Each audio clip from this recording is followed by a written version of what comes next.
Hello, everyone, and welcome back to the Score Study video series for the 4 Minutes from Midnight virtual band project. I'm Yoshio Yamashita. I am the director of the virtual band, and I'm also the composer of the symphony 4 Minutes from Midnight. Today's Score Study video is going to be covering the trombone parts for the symphony. And we're going to begin by looking at letter A in part 1. Before we dive into analysis, I'd like to go ahead and make clear that with trombone 3 and bass trombone, when there is divisi, the top divisi is trombone 3 and the bottom divisi is bass trombone, just to make sure that that is clear. At letter A, B, C, and then later E, you're playing the Dies Irae plain chant, which is part of the Catholic Mass for the Dead. I discussed the history and the motivic use of this chant in score study video number 3. A good example of this kind of motif playing is in the fifth movement of Berlioz's Symphonie Fantastique. And now let's discuss how we're playing this in the symphony. So we start off with the classic Dies Irae motif at letter A. This accented forte note is not part of the plain chant motif, so please make sure we're differentiating between fortissimo and forte with accent. And then we return to the plain chant all the way up until 3 bars before C. This is simply a crunch chord that's building up to the cutoff at letter C. And actually, if you're interested, for whatever strange reason, this is a B diminished 11 chord that's right before letter C, although it doesn't have a functional harmonic purpose. It's just a whole bunch of notes that happen to make a chord right there. But it is going to sound very dissonant, very crunchy, and maybe even like you're playing a wrong note, but you are not playing a wrong note, unless you are. So please make sure you're reading your music correctly. Going to continue to letter E. This is the Dies Irae plain chant again. Make sure that opposed to the previous time you're playing it, this time you're playing it rather legato and at a much softer dynamic level. Also note that you're in cut time opposed to a quarter note based pulse that comes before and after. Going to move on to letter G and the poco più mosso. Notice the key change into C minor. You again have the Dies Irae motif in the E flat D, E flat C that comes back again and again up until letter H. Again, I discussed this in more detail in score study video number 3. Letter H introduces a chorale theme that is first voiced in the horns, and I also discussed in score study number 4. Bass trombone, make sure you're counting the rest up until your entrance carefully. First and second trombone, note that you are the lower voices in the chorale. So if you look at the full score,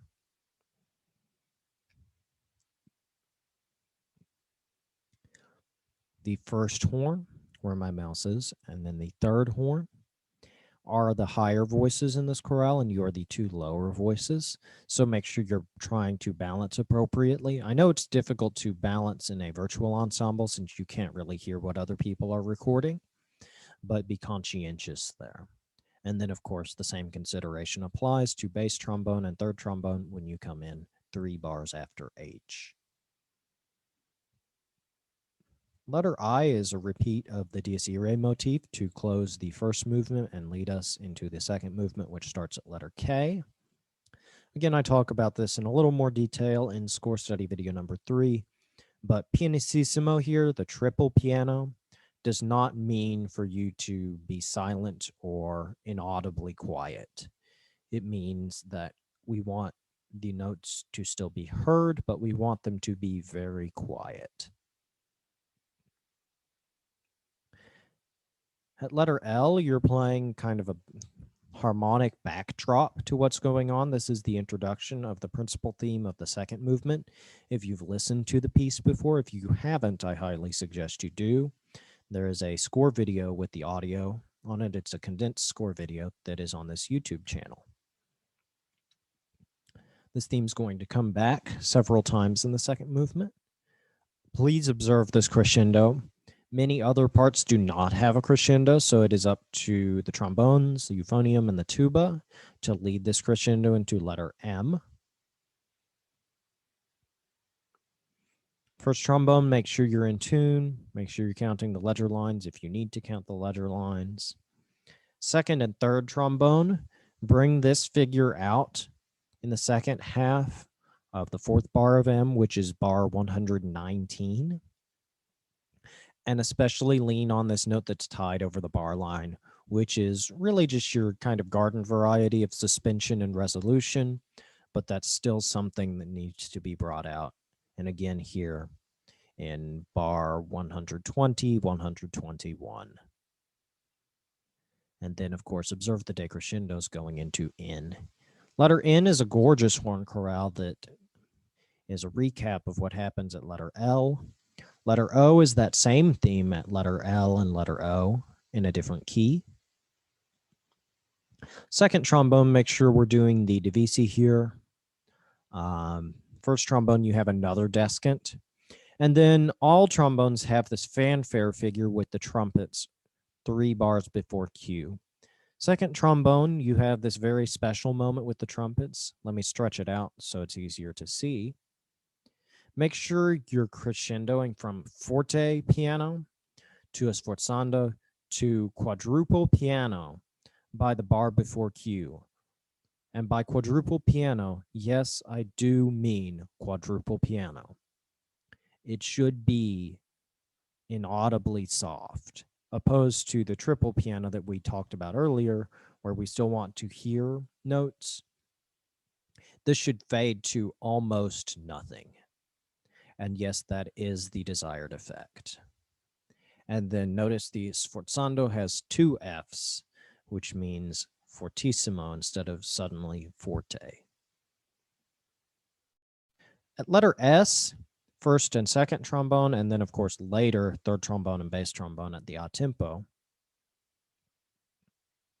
You have downbeats, which, if you look at the score, are trading off with the third trumpet and the third clarinet, along with the second alto sax and the tenor sax. Let's try to get all of that in view. If you look down, here are the 3 trombone parts. Here is the third trumpet. Here's the tenor saxophone, the alto saxophone number 2, and the third clarinet. They have offbeats while you have downbeats, so you're creating this motor type motion that's propelling the harmony and the melody forward at letter S. This printed very badly for this score I'm using for demonstration purposes. However, this mezzo forte crescendos up, and then it is a subito mezzo forte. So mezzo forte crescendoing to mezzo forte is not a mistake. What it means is you're crescendoing from mezzo forte up to forte-ish, and then coming back down to mezzo forte at the a tempo. And then first trombone, like we talked about before, the pianissimo at the end does not mean that you should be making 0 sound. It means you should simply be playing very quietly. That's the end of the analysis for part 1. If you're planning on watching this video in 2 parts, you can pause the video here and resume when you're ready. If you're planning to watch this video all the way through, we're going to continue here to part 2. Part 2 opens up with this line that you share with the trumpets. This is a fanfare, though it's in quarter notes. It is pretty quick at 166 beats a minute. Third trombone and bass trombone, you divisi up to here, and then these last 3 notes are in unison.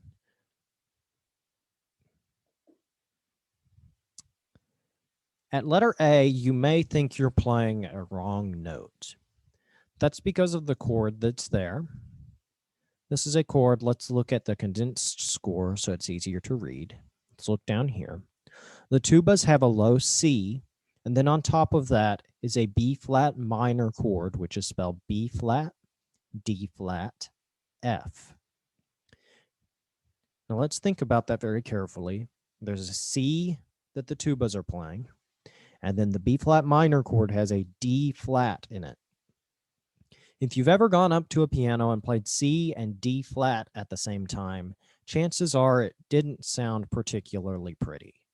And that's exactly the point here. So it will sound maybe like you're playing a wrong note. However, that is on purpose. Please practice this 6/4 bar. It is important that this be very clean and very articulate. That's why it is marked with 3 accents and then a housetop accent, meaning that this last note should be short. At letter B, we begin with a timpani roll for 2 bars, and then a piccolo solo beginning in this 3/4 bar. The first oboe, first clarinet, and first flute join in this following 3/4 bar in bar 17. And this chorale theme that happens between B and C and then again at letter C through E is one I talk about fairly extensively in score study video number 4. At letter C, we see the same chorale that was introduced at letter B. However, it's transposed a half step higher. So instead of D minor, it is now an E flat minor. Please mind your accidentals here, especially your D flat, G flat, and C flat. C flat is inharmonically equivalent to B natural.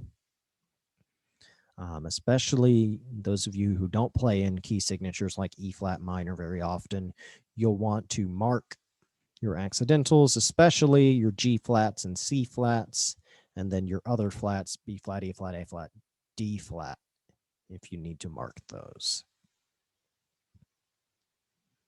Notice there is a key change at letter E to a slightly less complex key signature, F minor, which is in 4 flats. You see now you have the offbeats instead of the downbeats. This is a recap of the theme that we saw at letter S in part 1. And instead of having the downbeats like you did here, you now have the upbeats or the offbeats. Third trombone and bass trombone, again, you're in unison here, and then divisi, third trombone on top, bass trombone on bottom, at letter F.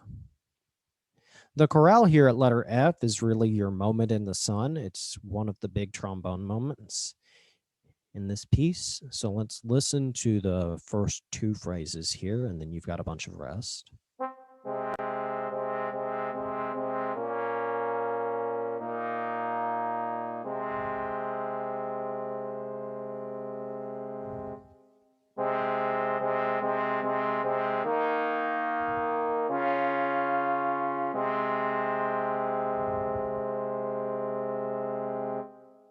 And like many of the great trombone section excerpts, you're also playing with the tuba. And in this case, I believe the euphonium as well. Let's check that to make sure I'm not lying. Oops, went past it. Yeah. Here's that particular excerpt. Here's the trombone section. Here are the euphoniums, and here's the tuba. Let's listen to that in context.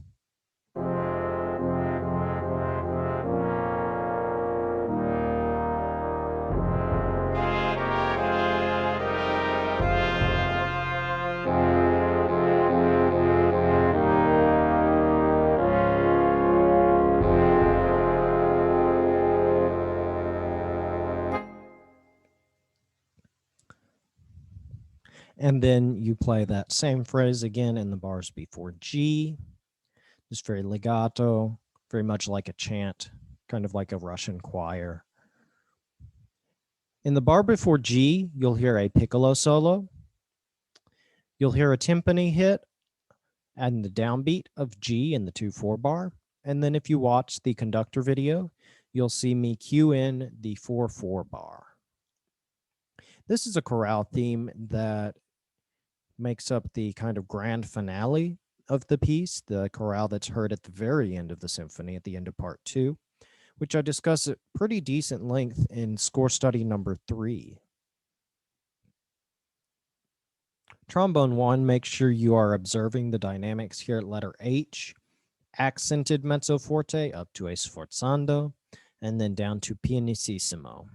And then, of course, recapping with the fortissimo at the molto allegro, in the second bar of the molto allegro. Letter H is a copy and paste recap of the beginning of part 2, so I'm going to skip through that as it is all the same. Letter J is where things begin to get different, but you have rest, so I'm going to skip over it. Letter K is a trombone chorale, which is another one of your big moments in the sun. Again, with the tuba and second bassoon doubling contrabassoon at that point. Let's listen to the trombone section here at letter K.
One of the considerations with this particular chorale is you're playing first on your own with the tuba.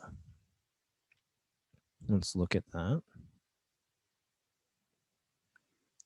First, it's the trombone section and the tuba, then adding the first horn, and then the euphonium, third horn, and then the rest of the horn section.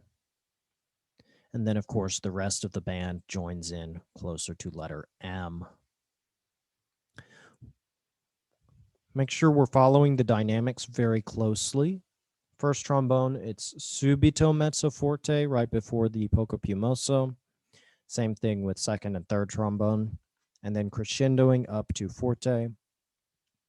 A true forte piano, crescendoing through the molto ritard and up to fortissimo by the a tempo at letter M. Notice the subito forte in the third bar of M. You're going to play fortissimo all the way through the first 2 bars and then go down to forte in the third bar, still holding that tied note. This is one of the most powerful trombone moments in the whole piece, if not the most powerful. Make sure we're playing very loud, but not an ugly kind of loud. Marcato, brave, very soloistically. And let's listen to that in context with the rest of the ensemble. This is going to be the measure with the pickup.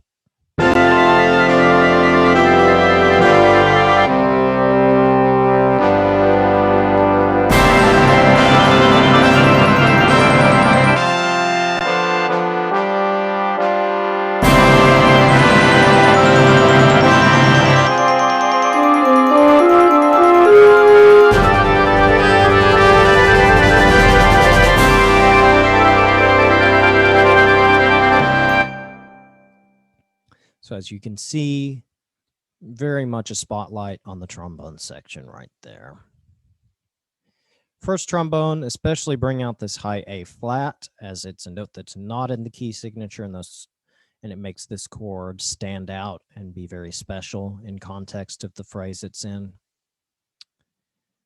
Trombone section as a whole, make sure we're playing this fanfare after letter N, still at fortissimo, and minding the double dotted eighth 30 seconds, which are different from your standard dotted eighth 16ths. Third trombones, make sure that you're observing the dotted quarter tied to a 16th, which is slightly shorter than your half notes, like the first and second trombone have 6 bars before O. Letter O is a gorgeous horn chorale, but you have rests there, so I'm going to skip over it. Letter P, the first trombone player with the top divisi should play at the beginning where it says 1 only, and then the lower divisi player should begin playing on beat 4 of bar 150 where it says add 1. I believe there are only 2 players playing first trombone, so you can disregard the remaining add 1 and tutti markings. If there are by chance 3 players on the trombone 1 part, the third player obviously jumps in at bar 152 on beat 4. The rest of this is very standard chorale style playing. Make sure we're only crescendoing up to mezzo forte, and then fortissimo at letter Q. This is the grand finale of the piece. Second and third trombone, making sure that we're really bringing out this ascending figure, and then decrescendoing down because these half notes aren't quite as important.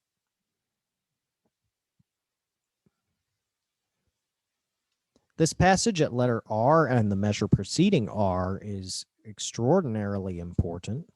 It's a fanfare that you have along with the trumpets, and just really soar above the ensemble, be brave, be confident, be very marcato.